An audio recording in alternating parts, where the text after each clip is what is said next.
Hi అండి, welcome back to our channel అమ్మ చేతి కమ్మని వంట. ఇవాళ రెసిపీ వచ్చేసి సొరకాయ పచ్చికారం అయితే చాలా బాగుంటుందండి. ఆనపకాయ అంటే ఇష్టం లేని వాళ్ళు కూడా ఇష్టంగా తినేస్తారనమాట. ఈ పద్ధతులు ప్రిపేర్ చేసుకున్నట్లయితే రైస్లోకి కదండి, పుల్కా చపాతీలోకి కూడా టేస్ట్ చాలా బాగుంటుంది. మనం ఆనపకాయని చాలా రకాలుగా ప్రిపేర్ చేస్తూ ఉంటాము, కానీ ఓసారి పద్ధతిలో ట్రై చేయండి, టేస్ట్ అయితే చాలా బాగుంటుంది.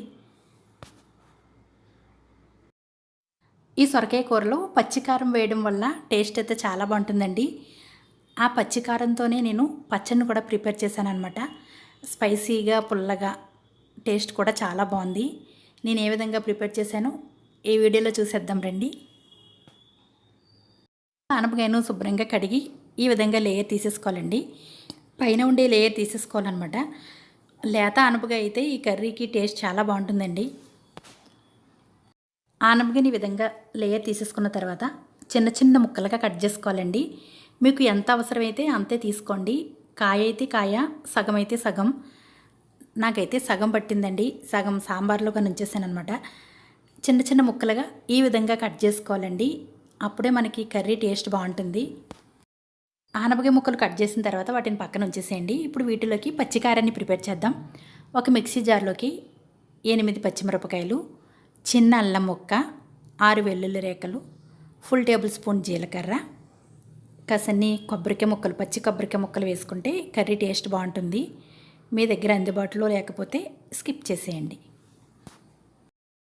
ఇలా ఉంటే కొత్తిమీర కూడా వేసుకోండి. వీటిని అన్నింటినీ వేసిన తర్వాత మిక్సీ జార్లో వేసి కాస్త మరీ మెత్తగా కాకుండా బరగ్గా మిక్సీ పట్టుకోవాలి. ఈ విధంగా మిక్సీ పట్టిన తర్వాత ఈ మిశ్రమాన్ని పక్కన ఉంచేసేయండి. ఇప్పుడు స్టవ్ ఆన్ చేసి ఒక ప్యాన్లో ఒక 3 టేబుల్ స్పూన్స్ ఆయిల్ వేసి 2 టేబుల్ స్పూన్స్ పచ్చిశనగపప్పు, 2 టేబుల్ స్పూన్స్ మినపప్పు, ఫుల్ టేబుల్ స్పూన్ జీలకర్ర, కాస్త కరివేపాకు, ఫుల్ టేబుల్ స్పూన్ ఆవాలను కూడా వేసి వేయించండి. పోపు సగం వేగిన తర్వాత మనం ముందుగా కట్ చేసి పక్కన ఉంచిన ఆనపకాయ ముక్కల్ని వేసుకుని ఒకసారి బాగా కలిపేసి ఫ్లేమ్ని లో ఫ్లేమ్లో ఉంచి మూత పెట్టేసి మగ్గనివ్వండి.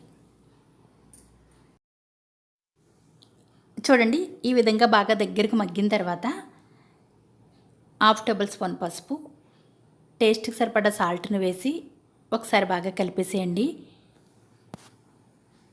ఆనపకాయ ముక్కల్లో నుంచి వచ్చిన వాటర్ సరిపోతుందండి, వాటర్ అస్సలు వేయకండి. ఆనపకాయ ముక్కలు బాగా ఉడికిన తర్వాత మనం ముందుగా ప్రిపేర్ చేసిన పచ్చికారాన్ని వేసి ఫ్లేమ్ని లో ఫ్లేమ్లో ఉంచి ఒక 10-15 నిమిషాల పాటు ఉడికించండి.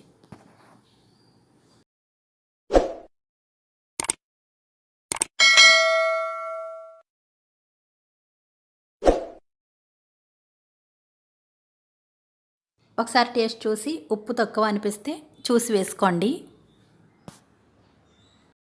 చూడండి, ఈ విధంగా బాగా దగ్గరికి అయిన తర్వాత స్టవ్ ఆపేసుకోండి. మనం పచ్చికారాన్ని ప్రిపేర్ చేసేటప్పుడు పచ్చికారం మీరు స్పైసీగా తినేవారు అయితే పచ్చికారం అంతా వేసేసుకోవచ్చండి. నేనైతే కాస్త పచ్చికారాన్ని ఉంచేసాను అనమాట. దానిలోనే మామిడికాయ ముక్కలు వేసాను, కాస్త సాల్ట్ వేసాను. అది కొబ్బరికాయ మామిడికాయ పచ్చడి కింద అయిపోయింది. టేస్ట్ అయితే చాలా బాగుందండి, స్పైసీగా పుల్లగా. అంతేనండి, ఆనపకాయ పచ్చికారం కర్రీ అయితే రెడీ అయిపోయింది. ఈ విధంగా ప్రిపేర్ చేసుకున్నట్లయితే రైస్లోకి కదండి, పుల్కా చపాతీ వంటి వాటిల్లో కూడా చాలా బాగుంటుంది.